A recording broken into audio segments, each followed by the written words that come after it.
Bismillahirrahmanirrahim. Assalamualaikum warahmatullahi wabarakatuh. Pemirsa yang budiman, kajian kristologi kita selanjutnya adalah membahas pernyataan Saifuddin Ibrahim mengenai komunikasi dalam Yesaya 42:6. Kita tidak tahu rencana hidup kita. Ayat ini saya ambil, aku ini Tuhan telah memanggil engkau untuk maksud penyelamatan. Jadi saya diselamatkan karena dia pegang tangan saya.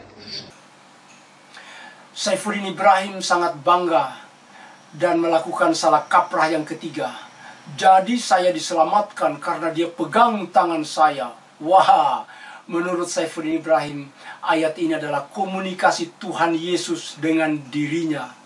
Ini benar-benar salah kaprah yang parah. Pemirsa, Tuhan Kristus Yesus tidak ada dalam kitab Yesaya 42:6.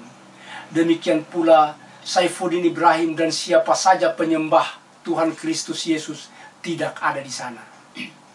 Saifuddin Ibrahim telah menipu dan menyesatkan umat. Yesaya 42:6 pemirsa adalah dialog antara Tuhan Allah SWT dengan Nabi Yesaya. Tidak ada Kristus penyembah berhala agama misteri sebagai Tuhan di kitab Yesaya. Dan tidak ada Kristus penyembah berhala agama misteri sebagai Tuhan di seantero kitab Perjanjian Lama. Saifuddin Ibrahim berdusta. Salah kaprah Saifuddin Ibrahim ini dijelaskan oleh Paula Fredriksen.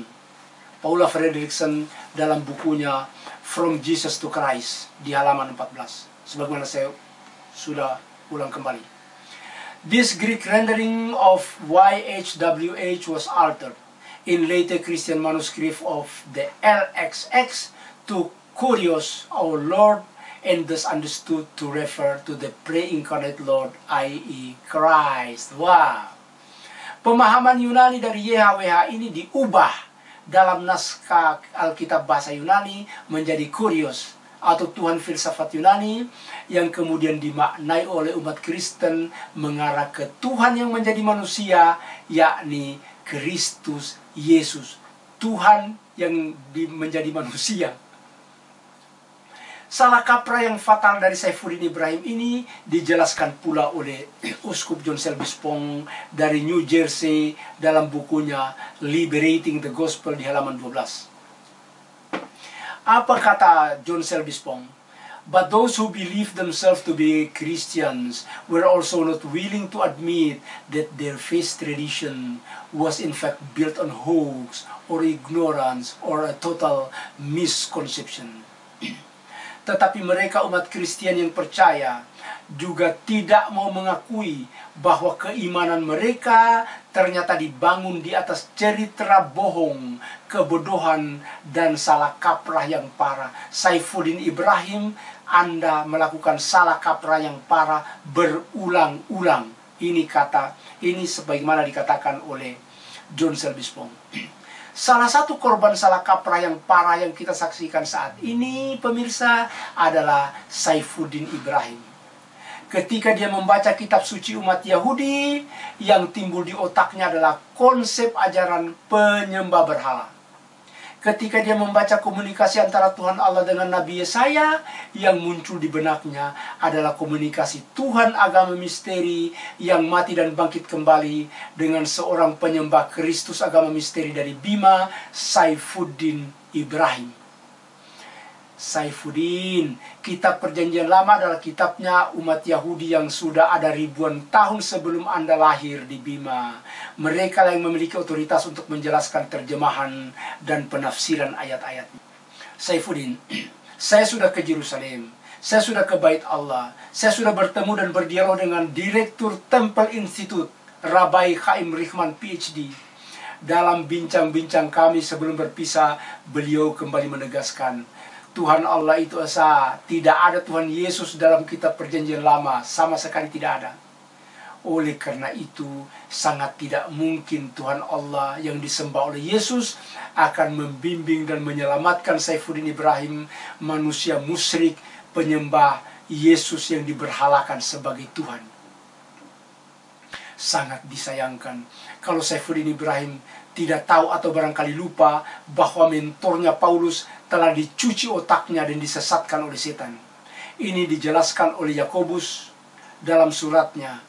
Jika kamu menaruh perasaan iri hati dan kamu mementingkan diri sendiri, oh Paulus, jangan kamu memegahkan diri dan jangan berdusta melawan kebenaran. Jangan berdusta melawan kebenaran. Ini bukan hikmat yang datang dari atas, tapi dari dunia, dari nafsu manusia, dari setan-setan, dipengaruhi oleh setan. Pemirsa, Paulus yang dicuci otaknya oleh setan ini dijelaskan pula oleh Michael Bigon dan kawan-kawannya dalam buku mereka The Messianic Legacy di halaman 79. Apa kata Michael Bigon? When Tertullian, one of the early church father, was confronted with this passage, he insisted, it was the devil. If this was indeed the case, the devil must also have been busy brainwashing Paul. Ketika Tertullian, salah seorang bapak gereja mula-mula dikonfrontasi dengan pernyataan ini, yakni mengimport legenda Dewa Mitra untuk diterapkan ke diri Yesus dan menyuapkan upacara mitraisme ke mulut Yesus untuk diucapkan, dia ngotot, itu pekerjaan setan. Saifuddin Ibrahim, kalau begini kenyataannya, berarti setan pasti telah sibuk juga mencuci otaknya Paulus. A.N. Wilson dalam bukunya Jesus Alive di halaman 111 sampai 112 menjelaskan pekerjaan Paulus sebagai pekerjaan setan.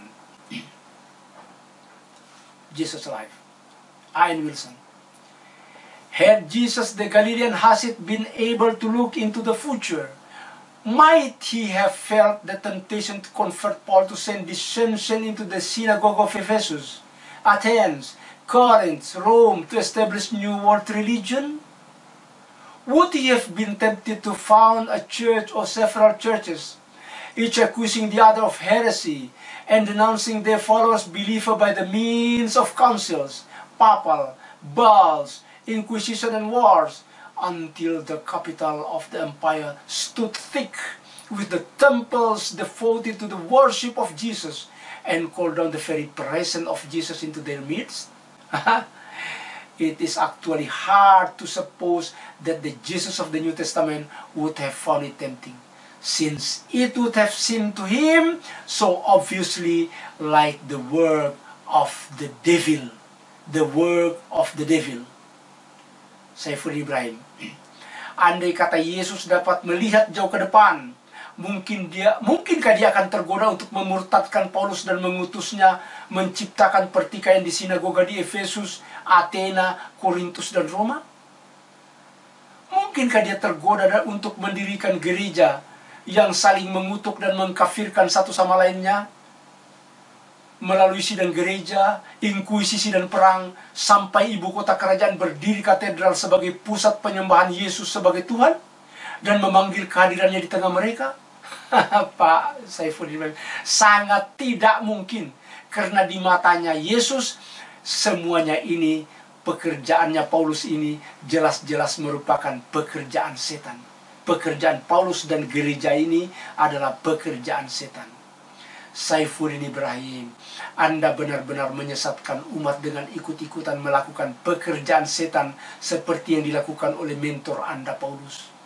Alangkah kecewanya jemaat Anda kalau mereka menyaksikan pemaparan ini. Bagaimana tanggung jawabmu Pak Saifuddin? Sekian, dan kita akan lanjutkan dengan pemaparan berikutnya. Pernyataan Saifuddin Ibrahim, kalau saya tidak terima Yesus Kristus, saya mati konyol. Sekian, terima kasih. Assalamualaikum warahmatullahi wabarakatuh.